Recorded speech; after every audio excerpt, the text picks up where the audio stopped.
Didn't say whether they were changing to a slower gear or reverse gear, but they are changing gear. Question number 3, Jacinda Ardern. The best he could do. My question is to the Minister for Social Development. Joyce is smiling. Does she agree with the recommendation made by Every Child Counts in its Netherlands study that national indicators of child well-being should be adopted so progress can be measured? If not, why not? The Honourable Paula Mr. Bennett. Speaker, the Government is already working on a number of the recommendations that have been made in this report, but this is not one of them. The children of this country do not have precious time to waste on yet another debate on what measures their well-being.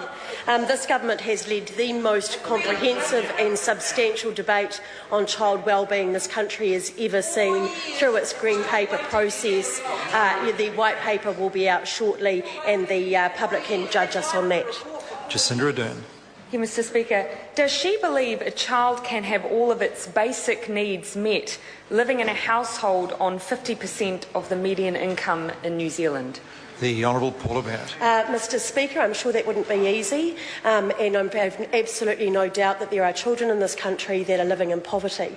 That is why this Government is focused on growing this economy, getting better jobs for those people so that they can move off welfare in many cases and see a brighter future for themselves and their children.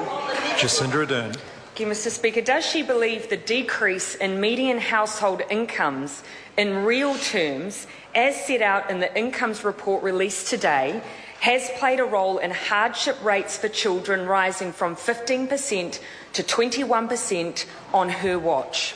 The Honourable Paula Bennett. Mr. Speaker, yes, and I think that what we've seen is the effects of a global economy that have really hit those people hard. Well, it's the reality. The Labor Party might like to think that that hasn't happened, but actually jobs were lost. People lost some hours that were on part-time work, and that, unsurprisingly, has had a direct effect on some of those people's household incomes. What we have done is protected that for those that are really at the bottom by CPI adjustments, by making sure that we actually looked after those that were on benefits when the GST changes were made, and looking after those children and families, as I think we've got a role to do. Jacinda Ardern. Thank you, Mr. Speaker. Does she agree with the suggestion in the Netherlands study that a universal child or family benefit should be a medium-term goal for her government as a way to move children out of poverty? The Honourable Paula Bennett. Mr. Speaker, what I did note in that study also is that they talked about the economy of the Netherlands and certainly of those Nordic countries and the kind of choices they get to make when you have that stronger economy and that sort of money to spend. And I think that that's what this government is pretty well focused on. I hope we are debating when we've got extra cash to spend as to where that goes to and how those children get them. At the moment, we've got the books to sort out. We've got a country to get back into surplus, and that is our focus.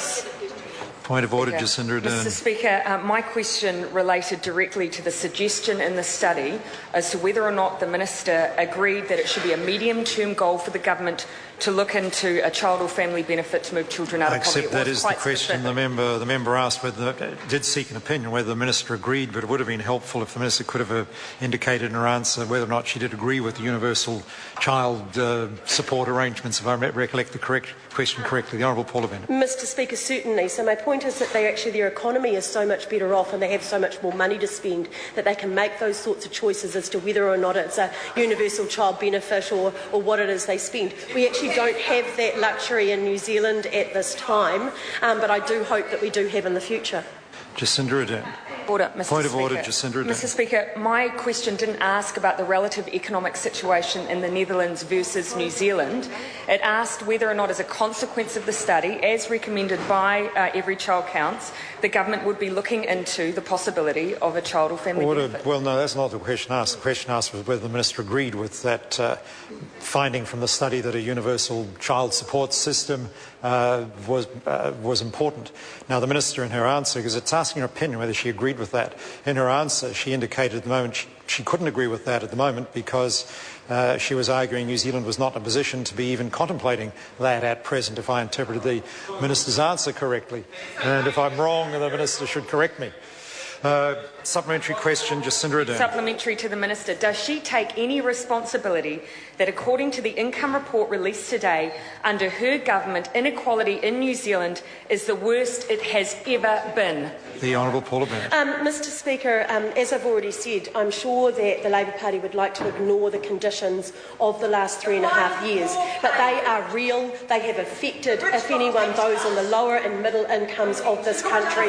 We actually stand here, and I tell you what New Zealanders say, thank goodness for a national government that has managed their way through it and is now seeing real progress that I think we will see as we move out of that. Point of order, the Honourable Trevor Mallard. Could I invite you to either ask the Minister to answer it or to provide an interpretation for us, as you did previously, to indicate what the answer was, if in fact the question was addressed? Well, in fact, in fairness, the question was certainly addressed, because by the Minister clearly indicated in her answer she didn't disagree with what the member was saying in her question, and explained why she didn't disagree with what the member was proposing in her question. And I can't get too pedantic about the detail of an answer. Question number 4, David Bennett. Okay. My question is to the Minister for David ACC. What are the